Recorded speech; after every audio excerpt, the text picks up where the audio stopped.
Selamlar herkese. Gezi Tarot'a hoş geldiniz. Nasılsınız? İyi misiniz? Umarım keyfiniz, sağlığınız, neşeniz çok güzeldir. Her şey yolunda ve yerli yerindedir. Bugün yine kısmetse oturdum buraya. Aklınızdaki kişiye dair ufak da olsa minik de olsa bir açılım gerçekleştirmek istiyorum. Kısmet olursa yarın akşam da yine yapabiliriz. Bugünlerde biraz boşum ve birkaç tane deste sipariş verdim. İstikrar sağlayabilmek adına, çünkü biraz kopmak durumunda kaldım açılımlardan. Açılımlarımız zamansızlığa niyetli. Umarım size en doğru mesajları en anlaşılabilir bir dille aktarabilirim. Bakalım niyet ettiğiniz kişinin şu an gündeminde neler oluyor?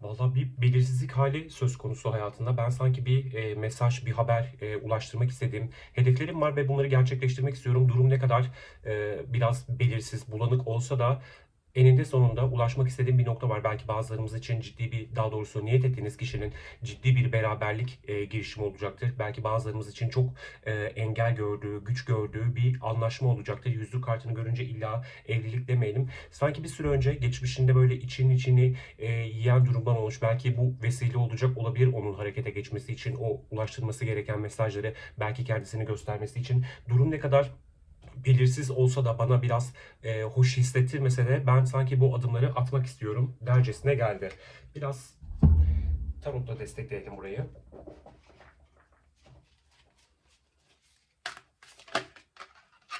Kılıç altılısı dönüyordu. Niyet ettiğiniz kişinin gündeminde şu an neler var?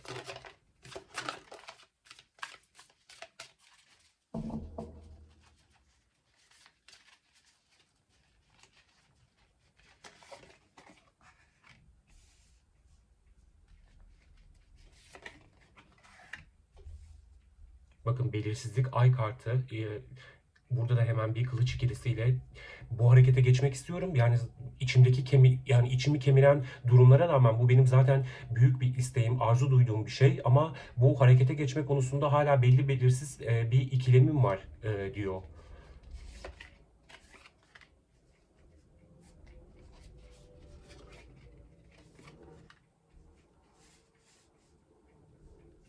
Ya sanki gücünü kuvvetini toplayıp bir an önce buradan çıkmak istediği bir gündem açtı bize. Deste altında ne varmış? Çünkü karıştırırken de görmüştüm şeytan kartını. Belki çok güç bulduğu, belki araya türlü türlü zorlukları soktuğu bir meseleden bahsediyor olabilir. Birazcık burayı deşeceğim bakalım. Yani burada çok güç gördüğün ve duygusal olarak seni ikilemde bırakan bu mesele neyle ilgili diye soralım. Yine başka bir tarot destemizle. Yani gücümü kuvvetimi toplasam ben o iradeyi göstereceğim diyor. Ya da aslında o iradeye zaten sahip ama duygusal olarak yaşadığı o kararsızlık hali şu an onu ikilemde tutuyor gibi görünüyor. Ben aslında bu açılımı gökyüzüyle birleştirerek yapacaktım ama dedim ki yarın akşamın konusu olsun. Bunu her zaman bildiğimiz gibi ilerleyelim diyelim. Tam da şu an ben haritaya, gökyüzü haritasına baktığımda 7. evde Boğa burcu yükseliyordu ve ne derler? Yönetici gezegeni Venüs de oradaydı. Aslında bu bizim için güzel bir şey. Ancak aydı yanlış hatırlamıyorsam, terazi burcundaydı. O da duygusal olarak bir ikilemi veriyordu. Burada da tam olarak gündeminde böyle bir meselenin gelmesi beni şaşırtmadı açıkçası. Burada yatan gündemdeki durumunun alt bandı nedir? Neyle ilgili? Asıl mesele bu ikilemin olduğu. Ya bana çok duygusal bir meseleymiş gibi geliyor ama bir soralım bakalım kartlar ne diyecek.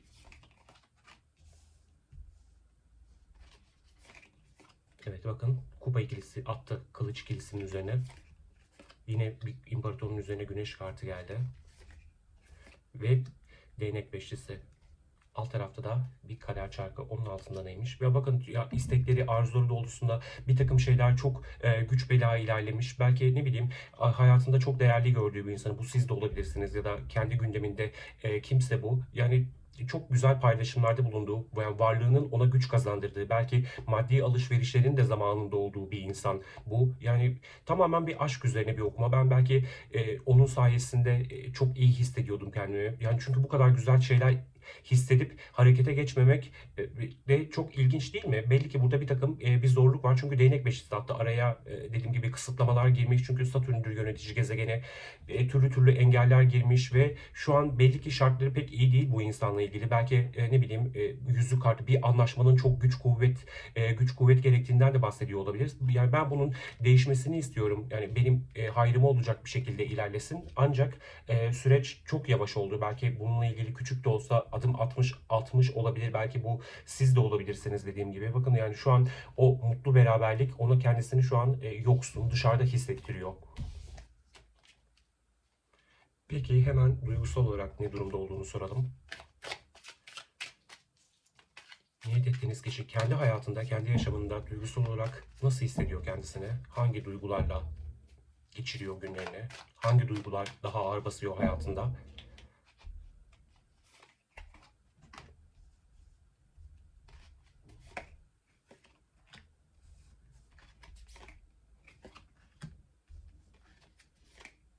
Of, bakın çok güzel. Bak yani geçmiş enerjisi kupa ağasıyla başladı ve ben diyor ki beslendiğim, beni hayatta tutan, bir şekilde o sevgisini koşulsuzca bana akıtan bir insanın kaybetmeyle birlikte onun yokluğunu hissettim ve duygusal olarak önümü göremiyorum diyor ya, kupa dörtlüsüyle. Yine alt tarafta da değnek yedilisi varmış. Bakın yine onun altında güç. Yani gündeminde olan şey aslında kalbinde de söz konusu. Yani bir harekete geçmek istiyorum. Belki tekrar beslenmek istiyorum. Belki tekrar o tatlı ne derler, sevgi dolu iletişimi kurmak istiyorum ama aramızdaki durum bitti ve ben ne yapacağımı bilemez bir haldeyim. Yani bitti dedim, sizi korkutmasın. Belki de burada hani küllerinden daha düzgün bir şekilde ne derler, doğuyordur, oluşuyordur. Çünkü belirsizlikler var bu olduğu hanede. Ay kartı vardı.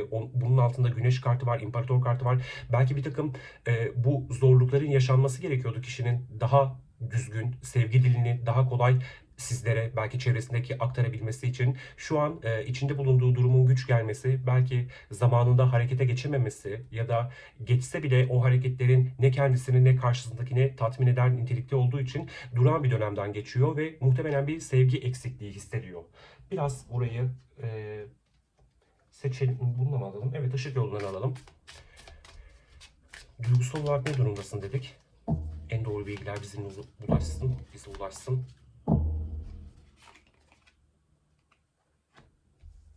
Bakın yani aşka dair vicdanını çok sorguladığı bir süreç geçirmiş olabilir.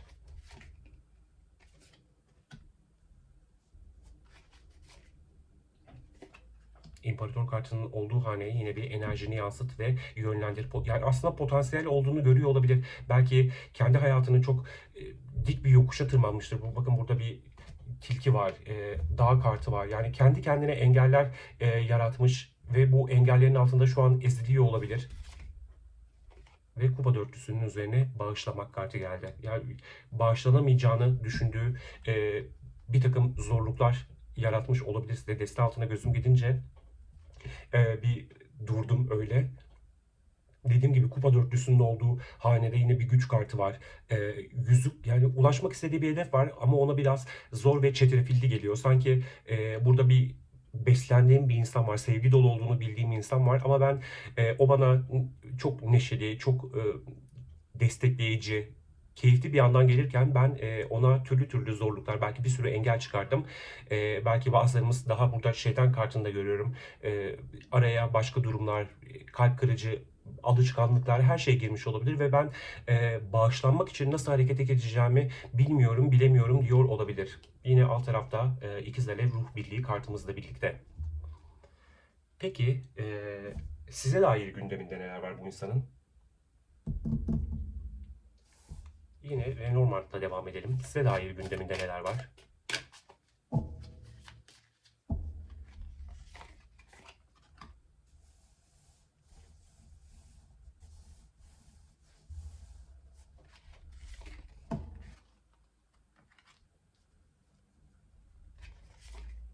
Ya, gündeminde varsınız. Bakalım şu an son hanemize ne gelecek? engel size geldi, gördünüz mü? Tamamen yani sizinle alakalı. Belki köklenecektiniz, belki zaten bir aileydiniz, bir yuvaydınız ya da yuva değildiniz ama bunun kıymetini bilen sizdiniz. Bakın size gelmenin önünde engeller var diyor. Ben belki bir iletişim engelinden de bahsediyor olabilir. Belki onun hakkında kötü kötü haberler, duyumlar duydunuz. Belki onun gerçek yüzüyle yüzleştiniz. Bundan bahsediyor olabilir. Bakın yani size daha önce adım atmış olabilir ama bu adımların belki birazcık daha duygusallıktan uzak, küçük küçük adımlar ve belki ne bileyim biraz nefsimize yönelik tutkusal adımlar olduğunu düşünmüş olabilirsiniz. Belki siz de bir şekilde ona engel e, oluşturmuş olabilirsiniz, yaratmış olabilirsiniz. Burada sanki birazcık bunların önemini gerçi tarot seçmeden çok da yorum yapmayalım ama yani bir şekilde inancı ve umudu var size dair. Gündeminde böyle bir yerdesiniz. Belki bazı arkadaşlarımız iletişimler almış olabilir yine yakın geçmişte. Çünkü burasını bir kuşlar kartıyla açıyoruz. Bundan da bahsediyor olabilir. Hemen sormak istiyorum. Size dair gündeminde neler var bu insanın?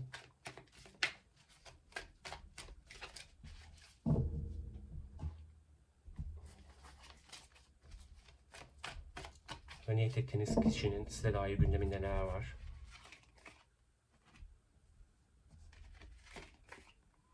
Bakın dediğim gibi bazı arkadaşlarımız eylem almış olabilir ve yine değnekle geldiği için bu eylemleri çok sağlıklı bulmamış olabilirsiniz. Yıldızların olduğu hanede yine bir kupa prensi, yine sizinle ilgili büyük hayallerin, büyük demeyelim de yani hayal kurduğundan bahsediyor. Belki bir takım kısmetleri, bir takım şansları son zamanlarda görür olmuş olabilir sizinle ilgili. Bakın hep bir stoklama olsun, hep bir plan, hedef kurma olsun ve tam da sizin olduğunuz sahneye geldi. Yani size dair düşünceleri, planları var bu insanın. Dağın üzerine gelecek, çok merak ediyorum. Kılıçası şu da böyle bir kendini gösterir gibi oldu. Bakın ya, özlemiş. Yani desteden gösterdiği kart ne güzel. Özlemiş ve sanki böyle önümüzdeki süreçle ilgili bu özlemle duygusuyla birlikte fevri bir çıkış yapısı var size dair, size doğru.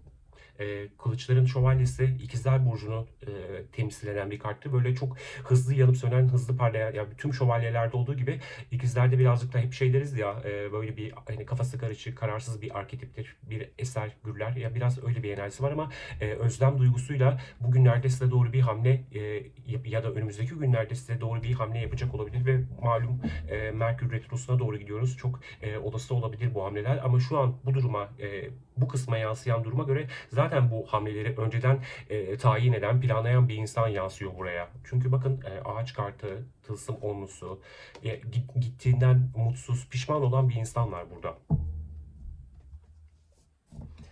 Buraya çok, yani çok açık konuştu. O yüzden destekleyici bir kart almayı düşünmedim. Düşünmüyorum daha doğrusu. Peki kalbinden, duygularından size dair neler geçiyor bu insanın?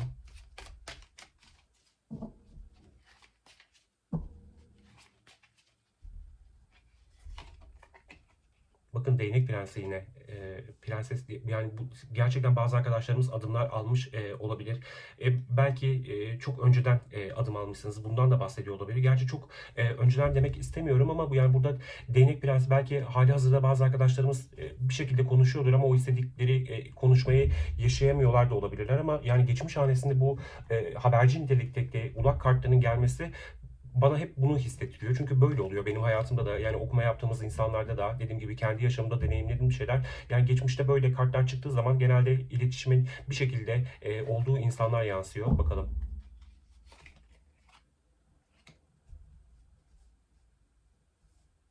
Duygularını sormuştuk burada.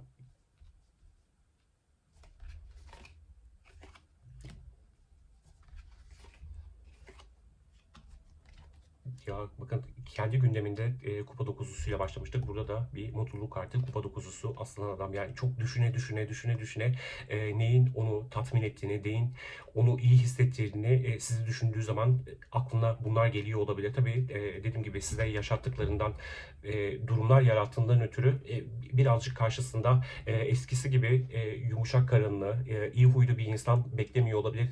Yani kendi hayatıyla ilgili eskiden beslendiği o insandan bir kupa kraliçesi olarak bahsederken burada belki size yaşattıklarından, çünkü burada bir şeytan kartını gördüğümüz için bakın onun altında da kılıç dörtlüsü varmış. Yani yaptığı hile hurda mı diyeyim artık, ya da siz daha iyi bilirsiniz. Dediğim gibi böyle şeyler yapmamış da olabilir. Belki böyle ne bileyim kalbinizi kırmıştır. Asıl yapması gereken şeyleri yapmamıştır. Yani ertelemiştir. Tüm bunları düşünüyor. Bak burada da düşünüyor, burada da düşünüyor. Belki adım almayan arkadaşlarımız için ya ben ona bir adım alsam da bunu düşünüyor olabilir ama bir taraftan da size doğru gelmekten ötürü çok korkan bir insan vardır. Bakın burada kişi elindeki kılıcıyla birinin kafasını gövdesinden ayırmış öyle bir figür var ve çok yüksek bir yerde. Yani bulutları tasvir etmişler. Belki yaşadıklarınızdan ötürü artık ona çok ulaşılmaz geliyor olabilirsiniz ki burada zaten bir dağ kartı atmıştı sizin hanenize, daha doğrusu gelecek hanenize. Siz de dağa doğru bakıyordunuz. Yani size ulaşması için birkaç fırın ekmek yemesi gerekir gibi bir düşünce var ama tamamen ben bunları yiyebilir miyim? Daha doğrusu o 40 fırın ekmeği yiyebilir miyim? Bu durumu gerçekleştirebilir miyim? Çok emin olmamakla birlikte çok çok yüksek bir potansiyelle bunu kesinlikle düşünüyor. Ve tılsım ikilisi tılsım üçlüsüne gider. Evet ben yeterince çabalarsam bir şekilde o akışı dengeyi kendi hayatımda sağlayabilirsem benim istediğim arzu ettiğim şey zaten bu ki gündeminde sizinle ilgili bir özlem duygusunun artması, pekişmesi ve bir gece ansızın kapınızı çalması gibi bir durum söz konusuydu. Birazcık buraya kart alalım.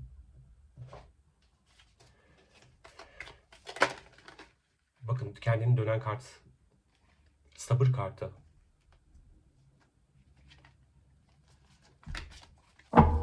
Ben hasret kartı diye okudum ama sabırmış. Belki başka bir kart vardır. Gelir kendisi gelmek isterse.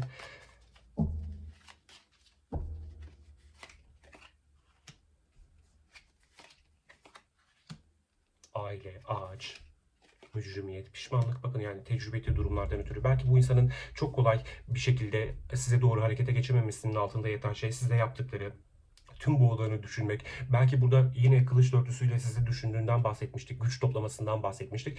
Belki hem size karşı yaptığı, yarattığı acı çektirme halini düşünüyordur. Belki kendisi de bu durumu düşündükçe acı çekiyor ve üzülüyor gibi bir hali söz konusu oluyor. Yani belki sizin burada dediğim gibi yine yalnız, acaba o yalnız mıdır, yine hür ve tek midir gibi bir mesele de geçiyor olabilir aklından.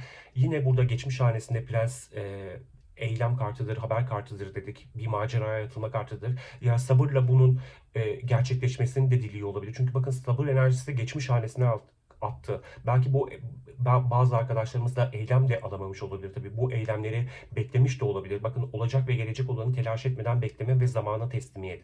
Kendini sürece teslim etmek. Tamamen böyle bir fırsatı vardır, eyleme geçmesi, belki doğum gününüzü kaçırdı, belki çok önemli bir gün, bir tarih vardı hayatınızda. Tüm bunları bile sabırla beklemiş olabilir ama artık yani sabrın sonu selamet değil gibi. Yani düşündükçe, siz aklına geldikçe belki sizi üzdüğünü, belki kendi üzüldüğünü çok fazla düşünüyor gibi görünüyor. Yani belki eyleme geçecek, harekete geçecek ama yani eyleme ona da istediğini veremiyorum.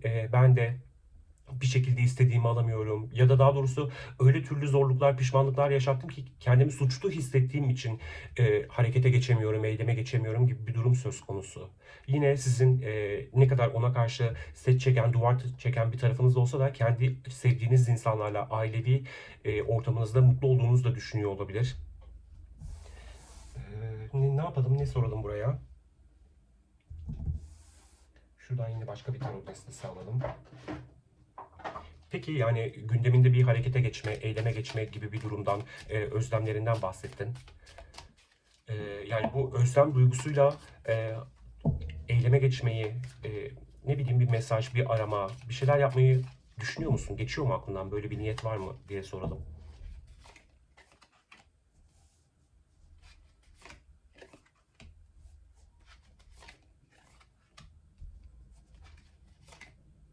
Evet geçiyor. Geçmez olur mu? Belki dediğim gibi çok çok zaman geçmiş ya. Belki ne bileyim şartın doğru bir şekilde doğru zamanın geldiğini hissedip harekete geçmek var. Yine Tılsım Yedilisinde bir Satürn etkisi vardır burada ama son iki kartımız Uranüsyen bir kart, yine Jüpiter etkili bir kart. Sanki böyle şartların ondan yana olduğunu bilmeye ihtiyacı var bu insanın. Evet ben bu yokluk durumunu tamamen tersine döndürmek istiyorum dercesine geliyor. Bakın aranızda bir hukuksal bir mesele olabilir. Belki sizden bir takım paralar aldı, kaçırdı, ne bileyim biraz sıkıntılı bir süreç yaşanmış olabilir aranızda paraya dair, parayla ilgili bir mesele.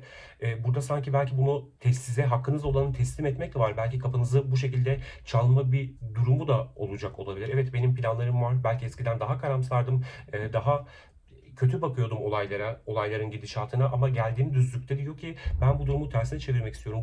Bu sıkıntılı enerjiden kurtulmak istiyorum. Yine Tılsım Beşisi Merkür etkili bir karttır ve Merkür'ün gölge tarafında sizin olanı haksız, hukuksuz bir şekilde gasp etmesi vardır, alması vardır, çalması vardır. Yani birazcık böyle bir karanlık bir durum da olabilir. Hemen yanında adalet kartıyla açılması bana bunu çok hissettirdi açıkçası. Dediğim gibi bu durumu düzeltmek, iyileştirmek var. Bakın hem Jüpiter hem Uranüs yan yana bu çok ansızın olabilecek bir meseleden de bahsediyor olabilir. Böyle hiç anlamadığınız, beklemediğiniz bir anda bunu gerçekleştirecek olabilir.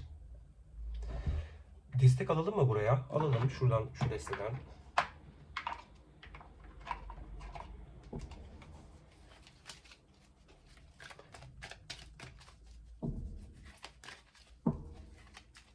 Var mı böyle isteğin, niyetin, özlem duygusuna rağmen demiştik.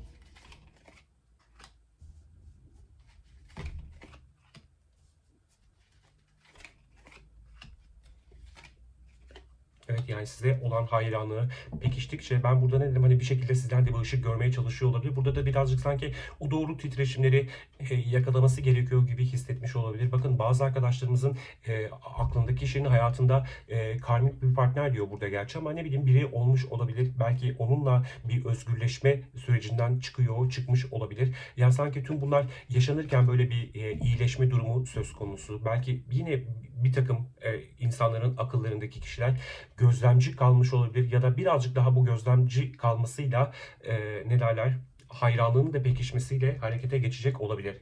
Peki hemen Rumi destesini soralım. Ya da Rumi'ye sormadan önce şu desteden size geçmişten başlayarak günümüze dair bir şeyler söylesin de sonra eylem soralım Rumi'ye. Geçmişinizle ilgili size ne söylenmiş mesela? Daha çok dengeye ihtiyacım var dermiş. Peki şu an anın enerjisinde, şu ikisi de anın enerjisi olsun. Ne söyleyebilir? Beni seçer miydin? Bakın belki tılsım beşlisi olduğu için belki bazı arkadaşlarımız da yani o bana çok haksızlık etti. Hiç kitabına uygun hareket etmedi. Hiç seven insanın yapması gerektiği gibi davranmadı deyip sırtınızı dönmüş olabilirsiniz. Çünkü burada tılsım beşlisiyle kötü hissetme hali de söz konusu. Terk edilmiş de olabilir. Beni seçer miydin? Çünkü belki de şey diyor olabilir. Evet, ben sana senin istediğin gibi gelseydim, davransaydım ben olur muydum hayatındaki insan diyor olabilir. Peki olası süreç, gerçi burası da şeyde şu anın enerjisiydi. Seni kaybetmek istemiyorum diyor. Peki olası süreçle ilgili ne söyleyebilirsin? Evrenden seni istiyorum. Evet, çünkü hayranlık, ne bileyim şansın benden yana olması, değnek edilisi, aradaki güç durumlara rağmen, tüm bu özleme rağmen evrenden seni istiyorum. Öyle olmaz mı ya? Yani bir şeyler hayatımızdayken ya da ne bileyim sürekli onlarla tabii herkes için geçerli değil elbette. Bir gözümüzün önündeki şeyin asıl önemini, kıymetini pek anlamıyoruz ama hayatımızdan bir şekilde eksilince, onu eskisi gibi görmeyince bir ilahlaşıyor gözümüzde. Bir yoksunluğunu derinlemesine hissediyoruz. Böyle çok bir mesele var burada. Bizim için çok endişeleniyorum diyor deste altında da. Peki olası süreçte hazır Temmuz ayında da bir Merkür Retrosu geliyor. Adım bekleyen, adım almak isteyen ve retroya rağmen temkinli ilerleyecek olan arkadaşlarımız adına soruyorum. Bakın yine dönen kartlarımız neymiş? Tılsım Yedilisi. Bakın Tılsım Yedilisi en son burada şu beyaz hermetik desteği kullandığımda Tılsım Yedilisi kendisini göstermişti. Desteğinin altında gösteriyor kendisini. Burada tılsım yedilisi ve değnek altılısı dönüyor. Ya tabii bunları gösteriyorum. Ben heyecanlanıyorum. Belki siz de benzer kartların gelmesiyle heyecana kapılıyorsunuz diye paylaşmak istiyorum sizinle. Bu insanda Allah Allah ya neler oluyor? Asılan adamı da görmüştük bir yerde bir destenin altında. Yine burada bakın o duygularını çok açmayan beyefendi, sessizliğe gömülmüş beyefendi bize bir şeyler anlatmak istiyor ama bakalım. Önümüzdeki süreçte hazır Temmuz ayında da retro var dedik. Allah Allah. Hep kendini gösteren kartlar ya da daha doğrusu seçen kartların gelmesi çok manidar. Bir adım eylem gelir mi bu insandan? Doğru dürüst bir adım, bir eylem gelir mi? Kupa altılısı. Kader çarkı. Bakın hepsi var. Hepsi var masada şu an. Tılsım onlusu. değnek ibliste. Ki zaten değnek iblisi az önce atmıştı, gördünüz mü bilmiyorum. Bakın başladığımız noktaya geri döndük, görüyor musunuz? Ay kartıyla onun Lenormand destesinde gündemindeydi. Burada yine bir değnek iblimiz var. Tılsım onlusu. Hadi alın buradan da bakın. Tılsım onlusu.